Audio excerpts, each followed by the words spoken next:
Hay cosas en este mundo que, cuando las ves por primera vez, tu cerebro simplemente se niega a aceptarlas. No porque sean ficticias.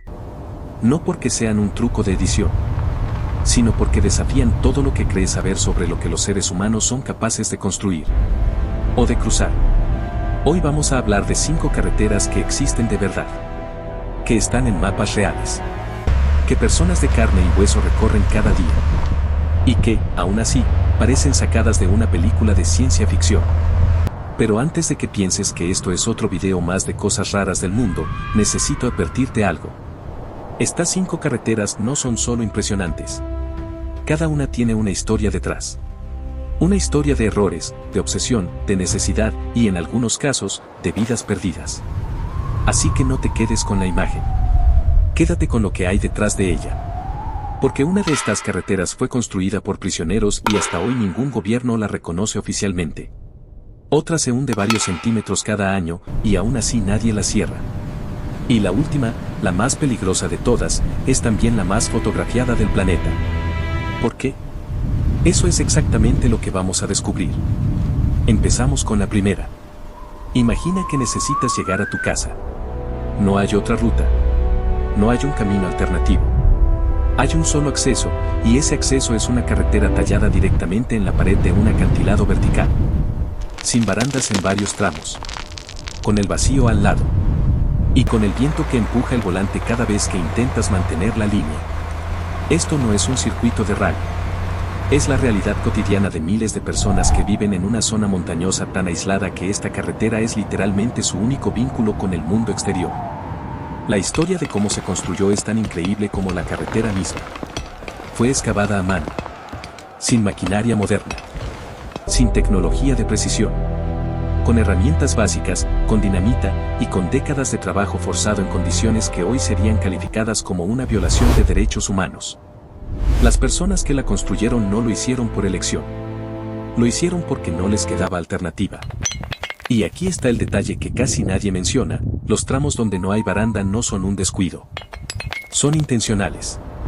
Porque colocarla habría requerido anclar estructuras en una roca que los ingenieros consideraban inestable. En otras palabras, la solución más segura era no poner nada y confiar en los reflejos del conductor. Hoy, los lugareños la cruzan como si nada. A velocidades que te harían cerrar los ojos. Porque llevan toda la vida haciéndolo. Porque para ellos, eso no es valentía. Es simplemente el camino a casa. Pero lo que más impacta no es la altura. No es la falta de protección. Es la sensación de que el Estado nunca llegó aquí. De que estas personas construyeron su propia conexión con el mundo porque nadie más lo iba a hacer por ellos. Y eso, apenas es el comienzo. Porque la segunda carretera también existe. También está en el mapa. Pero hay horas del día en las que no puedes verla. Porque está bajo el agua. No estoy exagerando.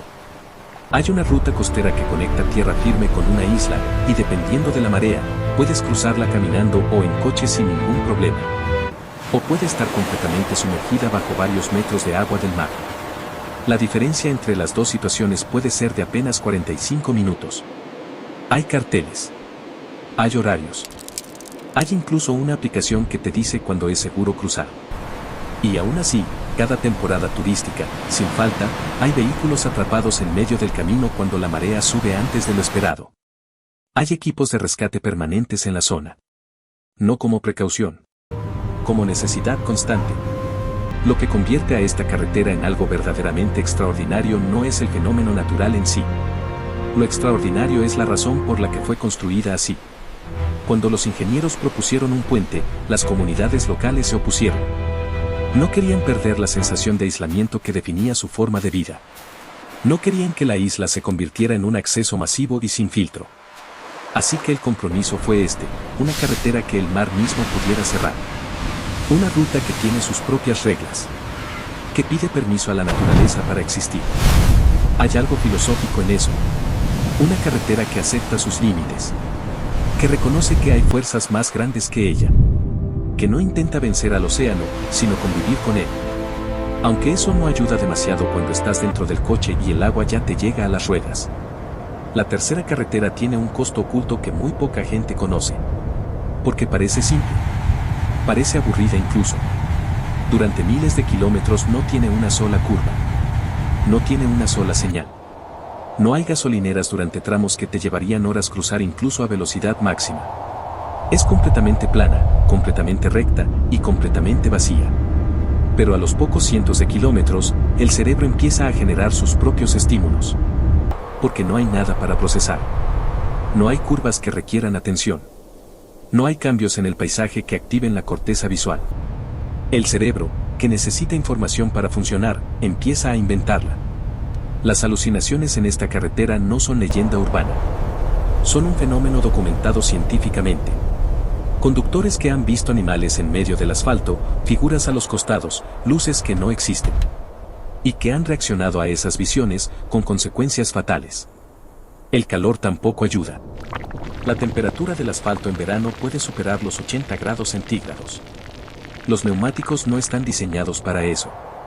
Explotan sin previo aviso. Y en un lugar donde el siguiente punto de asistencia puede estar a horas de distancia, un neumático explotado puede ser el inicio de una situación de supervivencia real. Y sin embargo, hay personas que eligen cruzarla. No porque no tengan otra opción, sino precisamente porque la tienen y la descartan. Porque cruzar esa carretera se ha convertido en una especie de prueba personal. Un ritual moderno de resistencia mental. Como si el vacío del desierto fuera un espejo en el que algunos necesitan mirarse para entender algo de sí mismos que no pueden encontrar en ningún otro lugar. Quizás eso dice más del ser humano que de la carretera. La cuarta es la que más me cuesta narrar. Porque no es solo un prodigio de ingeniería. Es una historia de decisiones tomadas a sabiendas de que eran erróneas. Y de las consecuencias que esas decisiones tienen sobre vidas reales. Esta autopista fue construida sobre terreno pantanoso. Lo que suena como un detalle técnico menor es, en realidad, el núcleo de todo el problema. Porque construir sobre tierra que no es firme significa que la estructura se mueve. Se comprime. Se hunde. Los ingenieros lo sabían. Hay registros de informes internos que alertaban sobre la inestabilidad del terreno antes de que comenzara la construcción.